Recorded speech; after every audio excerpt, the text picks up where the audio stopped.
On today's episode, we are going to go deep on the 60-40 rule, a keystone idea in the world of marketing effectiveness. We're going to start from the feed and walk through the depressing research from Marketing Week on how few marketers believe brand is a priority. Then we're going to talk about why brand should be a priority, which is the 60-40 rule as articulated by Les Binet Peter Field. Then we're going to share our own synthetic survey explaining how bad marketers are at making the case for brand and how much value we're leaving on the table.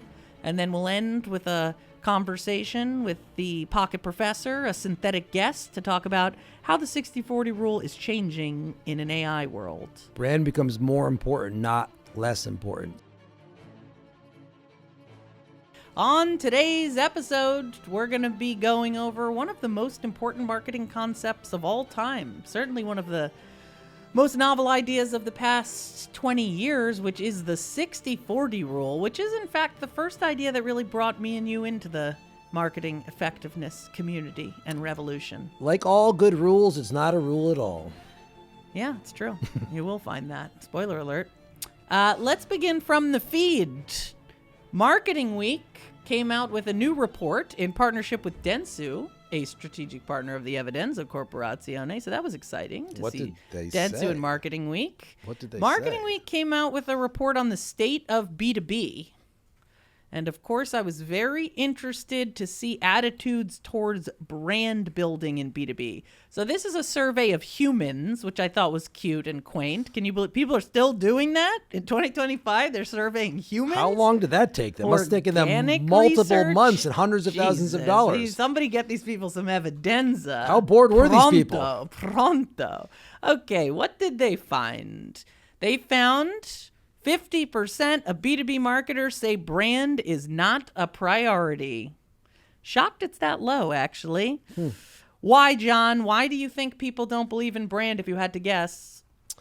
I wonder all these people, these senior people at B2B firms who took this survey and said brand doesn't matter, brand is not important, brand doesn't work. I wonder what kind of cars they drove. Probably you think they drove BMWs? Probably some unbranded Kirkland brand. Or Kirkland cherry cars. Kirkland yeah, exactly. cherry cars, I would think. I have a feeling they showed up in a BMW. Well, you didn't answer my or question. Or a Range Rover. But they answered the question. 60%, 58% to be precise, said it's because they're not sure brand delivers ROI, the three most boring letters in the alphabet when put together, right?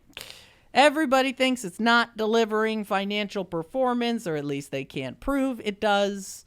And they also lack a long-term orientation. 7% of firms said they mainly focus on long-term activity. Sort of a bleak picture of the state of brand building. It's not really when you think about it. I mean, I talked to my friend Tyler Cowen about this, and he said something which I think is... This is robot Tyler Cowen, to be clear, not the actual famous economist Tyler Cowen. It's not famous economist I find Tyler that you Cowen. sometimes forget to disclose that. I think you sometimes think you're talking to the real Tyler Cowen. He's writing for me. What's synthetic and what's real anymore anyways? Who can say? But he said something very fun, which is that brand is diffuse, delayed, and probabilistic. Performance marketing is concentrated, immediate, and deterministic. You guess which one gets funded. Yeah, wow, that's good. That's a sick burn from synthetic Tyler Cowen. Yeah, it's funny. I mean, I keep having this conversation, actually. So you and I, we spent literally a decade of our life banging the drum of brand in B2B and just telling everybody you need to invest in top-of-funnel brand, not just bottom-of-funnel performance marketing. And every once in a while, it actually happened to me last week, someone's like, are people doing that more? Like, did you guys make any impact at all? I don't think so. I was in a meeting recently, which I told you about, where they were like, we want to invest in brand. Like, how should we do that? And I was like, well, what do you use your spend today? Top funnel, bottom funnel. And they said 11% top funnel, 89% bottom of funnel. And it's a very well-known brand. It's a famous brand. Yeah, I mean, I would have a slightly more positive outlook, but not much more. Like, I think we made a tiny little dent. Like, I think maybe there's like 5% more brand building in B2B than there was before we started publishing endless series of papers on the financial contribution of brand. But it's certainly not the dominant tactic in B2B today. It's still hard to find great B2B brand organizations. Yeah, I honestly think when you sent me the data, I was looking at the data, what did it say? 50% of people don't think that brand works? Or They brand said doesn't it's not a prove- priority. 50% said it's not a priority. 60% basically said it's because they're not sure it delivers ROI. Yeah, it's just that they don't know how to, it's not that it doesn't work, it's that they don't know how to measure it. Yeah, And I mean, what gets measured, gets managed, gets invested, however you want to call it. well, I think there's like the lead is almost buried there where ROI is not how you measure brand. Actually, it's not how you measure anything. This is like, I'm obsessed with Les Binet and Sarah Carter's book, How Not to Plan. 66 Ways Not to Plan. 66 Ways Not to Plan or something like that. And they have this idea of the ROI trap, which is like ROI is return over investment, right? It doesn't matter how big the R or return is. Like, actually, the way to boost ROI is to shrink the denominator. In other words, to shrink the investment. So the things that usually have highest ROI are very small investments that have a pretty small payoff, but like relatively big proportional to the return. So ROI should, by that definition, go down over time. Right. Right. As you reach more people, your ROI should be positive, but decreasing, and that's okay. In fact, that's totally fine. Right. It's the classic confusion of efficiency and effectiveness. ROI is not an effectiveness metric, it's an efficiency metric. R is an effectiveness metric. And as Jeff Bezos, huge fan of the pod, by the way, Jeff, great to see you on your yacht last week, Jeff. Jeff said, it's not about margins. You can't spend margins. You can spend cash, right? So R is cash. How much cash did you generate? ROI is how efficiently did you generate that cash? You'd rather generate a huge amount of money inefficiently than generate a very small amount of money with incredible efficiency, right? At this conference I went to on Friday, everyone was talking about sales influenced pipeline. Nobody was talking about ROI. Nobody was talking about marketing qualified leads. Apparently, marketing qualified leads don't even matter anymore. That's not hip anymore? No. People don't like MQL? I was shocked to What learn. is sale? What did you call it? Sales influenced pipeline. What does that mean? No idea. No idea. No Probably should idea. learn about it. Oh, God. What a time to be alive. But anyway, I think what you're basically seeing in the survey, which is not entirely surprising, is people don't think it's generating financial performance brand, so they don't All do it. these marketers are talking about sales influence pipeline. It's already being defined by sales. It's sales influence pipeline. Yeah, it's there's- not marketing Yeah, qualified I leads. already don't it's like already it. bad. The words marketing Right. isn't Do anywhere not in it. appear in What this- is in that? this phrase How about whatsoever. marketing Right. influence sales? Like, that sounds more interesting to me. And I mean, it's in general, like, I think it's kind of crazy. Like, salespeople, if they don't close a deal in the first 30 days, don't get fired. Right. Right? But marketers- marketing campaigns get fired or killed or shut down all the time if they don't generate leads within 30 days. So there's just this way in which, like, sales, there's a lot of overhead and fixed costs associated with it. Because you don't have the overhead and fixed costs associated with marketing, it gets killed because it's a variable cost, not a fixed cost. So, like, again, like the way that it's structured, the incentives, it's easier to shut down and get shut down is a real problem. Yeah, I always think it's funny, like, you've got this idea of last click attribution, like, whatever ad was clicked on before they bought the thing, that's what gets all the credit, and people shit all over last touch attribution. Sales is almost like last touch attribution in B2B. Usually the last thing that happens before the customer buys is they talk to sales. So then for some reason, sales gets all the credit for the deal. It's almost like if Walmart said the thing that drove all the sales for Walmart is the cashiers at Walmart. And that's not to say the cashiers at Walmart don't serve an absolutely critical function, right? You need the cashiers at Walmart. But how much of sales is basically that? Like, there are salespeople who generate deals. There's also a lot of salespeople who the deal is basically closed by the time it comes to them because marketing closed the deal. And then they're just opening up the cash register and putting the money in. So there's this like hilarious thing that happens in B2B where all credit for sales goes to the sales department. None of it ever goes to the marketing department. It's like last touch attribution for humans. Yeah, I mean, I feel like before the internet, people used to get trained on the 4Ps. Like an MBA would go to school and he or she would learn the 4Ps, like product, price, positioning, all this different stuff. And then digital marketing happened in 2010 and it was all about technology and digital metrics. Like a dark ages. Yeah, and now there's no brand boot camps, there's just growth boot camps. And growth boot camps just mean digital tactics, digital metrics. It's the shape of the systems is influencing what we remember and what we learn and what we fund in boot camps and what we don't fund. And obviously the outcomes, I would say, are pernicious. It's like all of our clicks are up and our market share is way down. Right.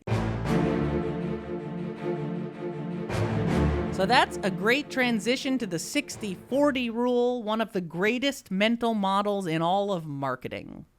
So let's talk about the 60-40 rule, what it is, why it matters. I think we should start with a story, which incredibly we have not told on the podcast, one of our all-time favorite marketing stories. A bedtime story you can tell your children tonight. Do you remember the story of the Aston Martin, John? So this is a legendary story. Such a good story. I probably shouldn't hype it up too much, but it's a story. It's a story. So there's this guy, Jeremy Bullmore, who's like a very famous Mad Men era advertising executive. And he told this story of this guy he worked with, a colleague. You know, they're both like 60 years old or whatever. His buddy takes him for a ride in his brand new Aston Martin. And Jeremy Bullmore's like, wow, this is fucking beautiful. It's an incredible car. I'm sure he said that in a British accent. Yeah. And the guy driving the car, the guy who owns the car, is like, yeah, you know, I thought you might find this interesting, Jeremy. I bought this Aston Martin because I saw an ad. And Jeremy's like, yeah, okay, that's kind of interesting. And the guy who owns the car, he's like, yeah, that's not the interesting part. The interesting part is that I saw the ad when I was 14. So he saw the ad when he was 14. He bought the car when he was 60, right? So that's like a 50-year attribution window, if you want to use a marketing term, right? I think it's a very powerful story. I think there's a lot going on there. Because what it's basically showing you is that most of the effects of advertising and marketing are long-term. This is the 95-5 rule. Most of the time you reach people who are not in market. The 14-year-old was not in market for an Aston Martin, couldn't even drive yet, and certainly didn't have enough money for an Aston Martin. Many years later, 40 years later, now he was in market. And what brand did he buy? He bought the brand he remembered. And I'm going to go out on a limb here. I don't think they were able to figure out what ad he actually saw, but I can pretty much guarantee you it was a fucking brand ad and was not like some bottom of funnel, click here now to buy an Aston Martin type creative execution. This person who buys the Aston Martin, they're paying probably a 5 or a 10x premium over another car like a Toyota or a Fiat, right? The same person in this survey or in the B2B firm who's saying brand doesn't matter. Right. Right? Because on a personal basis, you have a much longer time horizon. You're building your personal brand. You want to look good in front of a lot of people. You're going to have that car for 20 years. So the longer the time horizon, the more personal the purchase, brand matters. But then suddenly when you're at a company, brand doesn't matter anymore because the tenure of your job is 3.5 years and you're not going to basically invest in something you're not sure is going to work out. So this is a little bit about revealed preferences, the paradox of revealed preferences in a personal versus a professional context. It's like, go look in your refrigerator, go look around your house. What'll you see? Lots of brands. Then somehow you get to the office and you're like, brand? What's that? What's that? That's horrible. What a waste of money. Silly. Yeah, exactly. Right. It's super bizarre. So what is the 60-40 rule? Well, first, let's talk about Les and Peter. Les Binet and Peter Field, who we are very, very lucky to call our mentors. Les and Peter are legendary effectiveness gurus. Some call them the godfathers of marketing effectiveness. And Les and Peter, I think, have gotten famous for a deceptively simple idea, which is the 60-40 rule, which basically shows that for maximum financial performance, you have to allocate about 60% of your budget to top-of-funnel brand building and about 40% of your budget to lower-funnel direct response, or what Les and Peter usually call sales activation. It's an interesting insight, and I think what's really powerful about it is how they arrived at this conclusion. You want to talk a little about the IPA data bank? Yeah, I don't know. I don't remember all the specifics, but they have 20, 30, 40 years of data, 1,000 IPA cases. And what I like about the 60-40 rule is it is not theoretical, it is empirical. Right. It's going and looking at the actual data. It's looking at the data. And keep in mind, there is a selection bias. Yeah, they'll be the first to admit the data is not perfect, but it's useful and it's empirical. One thing I love about it is it's econometric data. So what does that mean? It means they looked at the financial performance of the company, the financial outputs, and then they looked at the marketing inputs. In other words, how much money did they spend on brand versus demand? How many people did they reach? How good was the creative? Did they pre-test it or not? So they looked at all these different inputs of what marketing decision was made, and then they looked at the financial outcomes, which, this is just like such a powerful concept, is the marketing finance concept. They've really taken marketing metrics and translated them into financial metrics. And then to your point, it's empirical. They just observed what did they see in the data, and this is what they found. They basically found there's two types of marketing. I think it's a deceptively simple idea, but very powerful. And there's two types of marketing, and they work in different ways. There's brand building, which tends to be more emotional, tends to be broader targeted. The goal is sort of to build a memory of the brand that will be measured in the future. A lot of the effects are long-term, although there's a short-term effect as well. And then you've got bottom of funnel sales activation, which causes these sort of like quick hits in terms of sales performance, but then very fast diminishing returns. Tends to be more rational, tends to be tighter targeted, tends to be measurable on performance metrics. So this whole idea of just like two types of marketing that are very different, work in different ways over different time horizons, and that marketers need to find some way of balancing these things, the short and the long, which arrives at the 60-40 rule. Yeah, I think you have to create demand and you have to capture demand. And what's, I think, wonderful about the observation or the empirical observation is it is a budgeting rule is really what it is. I mean, we've obviously talked a lot about the 95-5 rule. Neither of these are rules, which I find funny again, but the 95-5 rule is just saying only 5% of people are in market today, most are in market in the future, but it doesn't mean you should spend 5% kind of in 95% brand building and 5% sales activation, or however you want to define it, creating demand, capturing demand. It actually is, that's how people are arranged, right? In market, out market, but you still need to capture your fair share, win your fair share. And so this is the budgeting part of it. It's like if the market is described as in market, out market, it's 95-5, the budgeting is 60-40. Right. People often think these rules are in conflict, but they're just different things. Yeah, one is a law of customer behavior and another is a budgeting recommendation. And we were actually the first people ever, if I can pat ourselves on the back for a moment. John, will you give me a little pat on the back? A virtual synthetic pat on the back. A synthetic pat on the back. We commissioned the first ever B2B cut of this data. We did. So we sent a LinkedIn message to Les and we were like, hey, have you ever looked at the 60-40 rule for B2B? And Les was like, yeah, it's funny. We actually have a bunch of that sitting around in the garbage can. Nobody gives a shit about B2B, but we'd be happy to write a B2B paper for you. And we had them write a paper, the first ever paper published by the B2B Institute, which really put the whole thing on the map when we were at LinkedIn. And they basically found that in B2B, it was more like 50-50. So not that different from B2C or 60-40. 46-54, but who's counting? Nobody. So you get like a little more of a bias towards sales activation, which I think makes sense. I think Les and Peter's logic or rationalization of the data is like sales is harder in B2B. It's a longer process. There's more people involved. So it makes sense that it will require a little more resources in B2B than it does in B2C, where it's just like click here to buy some toothpaste, right? Yes, I think that's basically correct.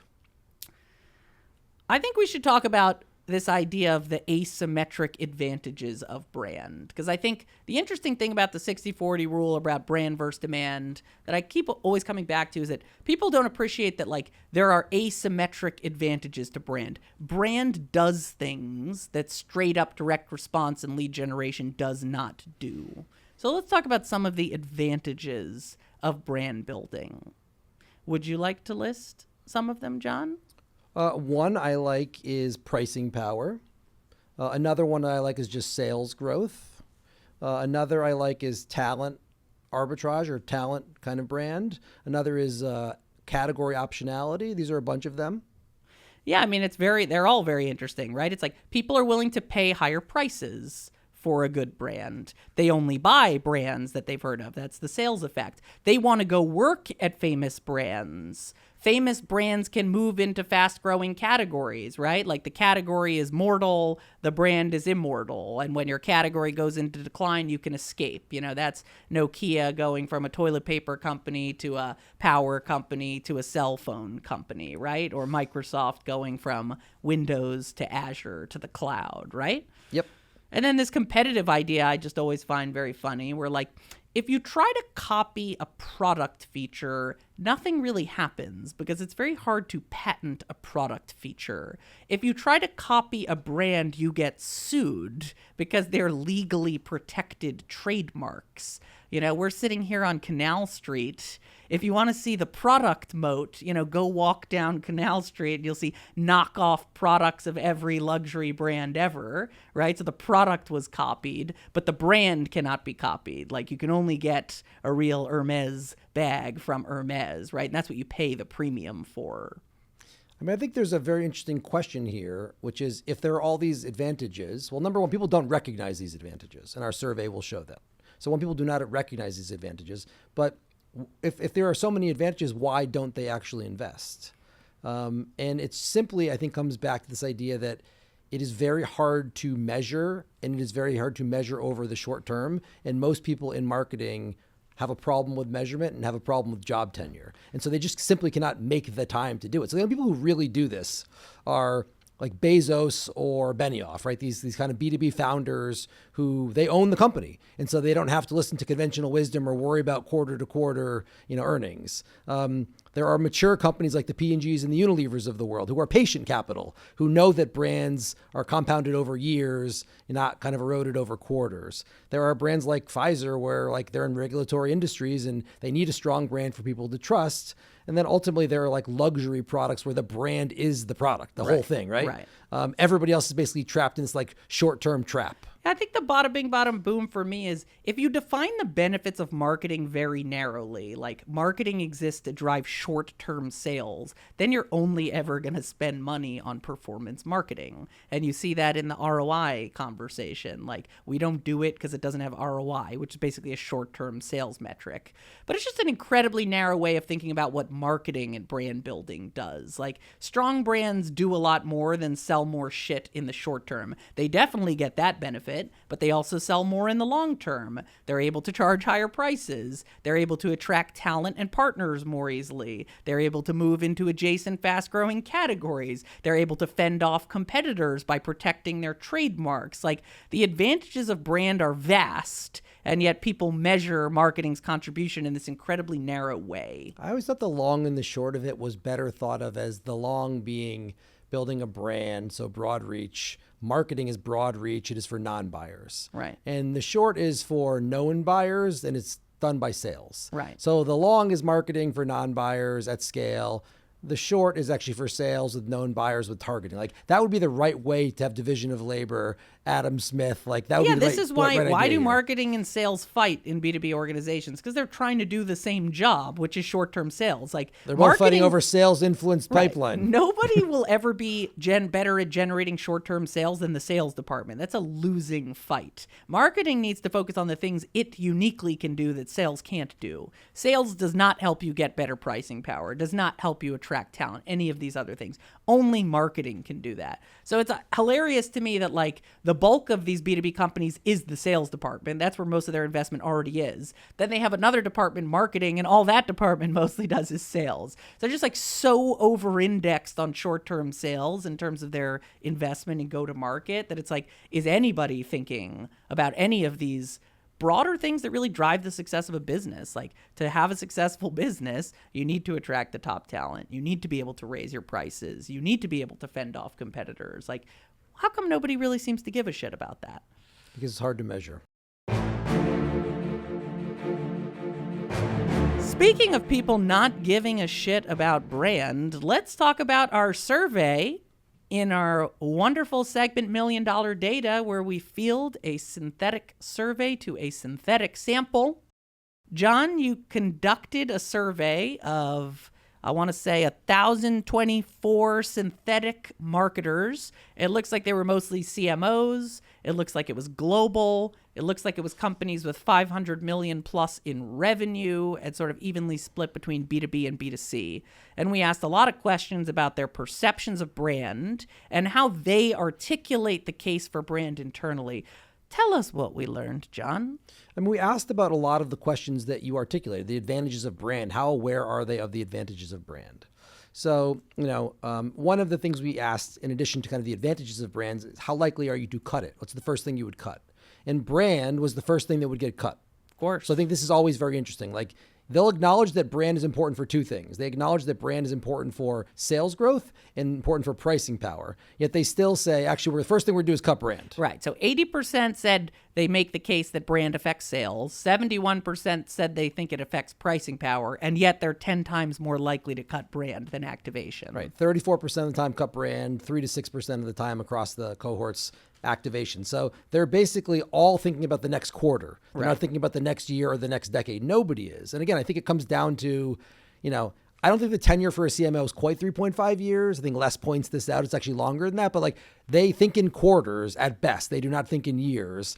All of the incentives are, again, we have a big sales force. The big sales force has lots of managers, has lots of salespeople. It's a fixed cost. There's lots of trainings programs for them. And they are measured on, they're paid a salary and they're incentivized a bonus. And the bonus is a bigger part of it than the salary. And the bonus is a quarterly bonus or it is an annual bonus. So they're not thinking long term. The incentives are all short term. What I found interesting about your survey was, making the case for brand by saying it affects sales. That was relatively common. Pricing power, surprisingly common, although it was less common in B2B. Then it falls off a cliff where only 33% of people think brand helps them build a competitive moat. Only 25% thinks it has any effect on talent acquisition. Only 21% think that it helps with category optionality. So all of this is to say, we've tried to make the point that brand has all these asymmetrical benefits, but actually marketers don't understand those benefits. Yeah. So how are they going to make the case internally when they haven't even made the case to themselves about what brand can really do for a business? Yeah, I mean, they've identified two things that matter. So they've identified sales growth and pricing. But as you say, there's a cliff after that. It's 71%. The next thing is 33% think it has a moat. Right. Or helps the competitive moat. Right. Let's talk about Warren Buffett for a second. I'd love to. He was our first guest, Warren Buffett, on the podcast. I mean, Warren is the most financial of financial people. Yes. And so you would imagine he would not have any appreciation for brand because finance generally does not believe in the power of brand. And yet. But what does Buffett talk about endlessly when he talks about economic moats? He talks about brand recognition, pricing power, and customer loyalty. Yeah. All three have brand effects. They're all brand effects. So Buffett's talking about this ad nauseum, yet 67% of CMOs whose job is to know marketing don't make these arguments as marketing arguments. Yeah, I mean, Buffett cares about financial performance. He says pricing power is the most important thing to look for. And what does he buy? He buys brands. He buys Apple, Coca-Cola, Coke, American Express, Goldman Sachs, you name it, right? Right. He buys brands. Another one I thought was quite funny is, and we worked at LinkedIn for a long time. We did? We love LinkedIn. We do. Our beloved alma mater. Another underappreciated aspect of brand is talent acquisition. Yeah. So only 25% of CMOs thought that talent acquisition was important benefit of brand. Yet I would say brand is the cheapest recruiting tool you have. Why does Google get 3 million applications for jobs every year? Do you think it's because they have a brand or because they have no brand? I would guess so. I actually had a funny experience the other day where a CMO was telling me about these jobs he was considering. It was 5 jobs, and he was laying them out. And I found myself, he was like, which one do you think is interesting? And I found myself advocating for one of them. And then I suddenly caught myself, and I'm like, why am I advocating for that one? It's because it was the only one of the 5 companies I had actually heard of, right? It's the only one I had any information about. So it just goes to show you, like, you want to work at the place you've heard of. You want to tell other people you've worked at a brand that they've heard of, and yet talent is supposed to be the number one priority. So then why isn't that a priority for the brand marketer? And there's actually financial data behind the idea that strong brands will pay 10 to 20% less for equivalent talent and get better selection. So it's essentially, it's free money. It's some of the most valuable money you can save. Not make, but save. Right. And usually financial people really appreciate savings more than makings. Yeah, it makes because you money it's easier to and understand. It saves you right. money. You pay your talent less, you pay suppliers less, you can raise your prices. I mean, these are all financial contributions. The talent arbitrage is real. Only 21% of marketers thought that brand would help with category optionality.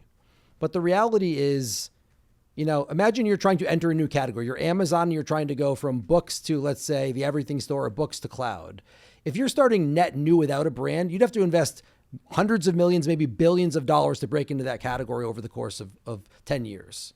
If you have a strong brand, you don't have to make those investments. You can move from books to cloud, and you don't have to invest $10 billion in doing that. So again, it's a place where there is enormous savings if you want to think of it in that way. There's an enormous point of cost savings. Right. It basically reduces your go-to-market costs in entering a new category, which is one of the most expensive things you could do. And it de-risks it, of course, as we haven't even talked about risk mitigation. But it's risky to enter a new market or a new category. Brand is the great de-risker where people will be a lot more likely to buy it because they've heard of it. But in all these cases, whether it is sales growth, whether it is pricing power, whether it is competitive moat, whether it is talent, whether it is category optionality, we're framing these in a financial way.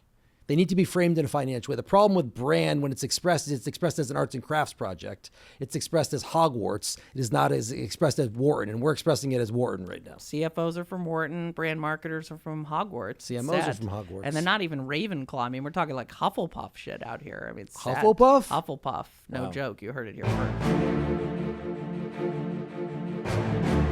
And now we are in the Synthetic Salon, where we will finish, and we're going to have a returning guest, the Pocket Professor, who is imbued with all knowledge of marketing effectiveness, the collective writings of Ehrenberg Bass, Binet Field, Mark Ritson, Karen Nelson Field, all these geniuses.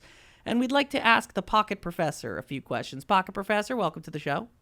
Prego, and thank you for having me back. It's always a pleasure to step into the Synthetic Salon. I think here's the one question I'd like to ask where we should end the show.